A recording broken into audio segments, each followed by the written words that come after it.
I am Darby Dameron, and I teach 6th grade social studies at Logan-Rogersville Upper Elementary.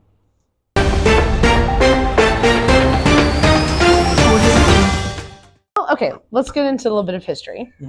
So, back in the early 1900s, late 1800s, Rogersville was developed as a city or as a town, and it had its own school within the city, and then around it there was 8 one-room schoolhouses or community schools. And then between Rogersville and Springfield there were 8 more community schools. In the late 1940s, early 1950s, the state decided that they wanted to do away with one-room schoolhouses and make larger school districts. So it was a reorganization and that's why we're called R8 at Logan-Rogersville R8. And so in doing this, then they combined all the 8 schools around Rogersville into the Rogersville School District. And by that time they didn't have kindergarten until later on. They had 1st grade through high school. Then the 8 schools then between Rogersville and Springfield, they were combined, reorganized, but they didn't have a town to organize around. And so there was a family named Logan that donated land, and they actually then helped to build the Logan School, which is now the elementary. So by doing this, then it was a 1st grade through 8th grade school.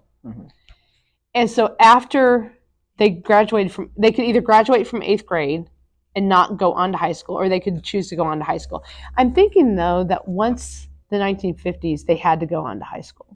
And at that time, the students from Logan could choose to go into Springfield and go to high school in Springfield, or they could choose to go to Rogersville.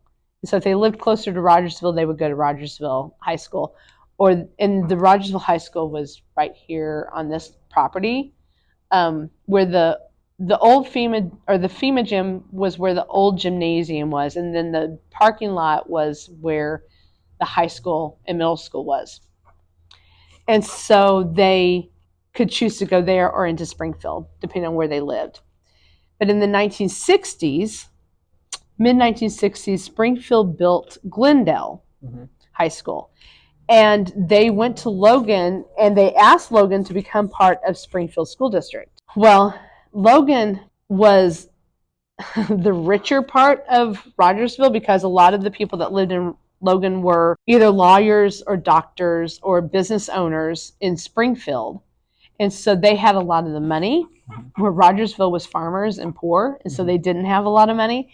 And so the Rogersville schools, they went to Logan and they said, hey, would you join us? And so they kind of got into competition with Springfield. Logan was actually closer to Glendale, but Rogersville gave them the option to keep Logan as the name. And so Logan, they were like, yeah, that would be cool. We can keep our name. Because Springfield wasn't going to let them keep they could stay Logan, but it wouldn't be Logan Springfield schools. And so they chose then in 1965 to incorporate together, and we kept in the Logan name. That's amazing. Thank you so much for your time. You're welcome. For letting us know that information. Well, and Logan had its own, they were the Comets. They had their own mascot. They had their own colors. They were green and white. And so we left our stuff the same, and they incorporated then the maroon and white and the Wildcats. But I'm even thinking, and she called herself a Comet, and I think it was after they had become Logan-Rogersville. So I think they even kept it like up until the 70s, that the different mascot and everything. And they were, like I said, 1st through 8th grade. And so when they then combined the middle school, they came to middle school over here, and they came to high school and graduated from here. This was fun. I enjoy talking about this. And a lot of people don't know. So when I teach it in my class, they go home and tell their parents, and they're like, I never knew that. Yeah.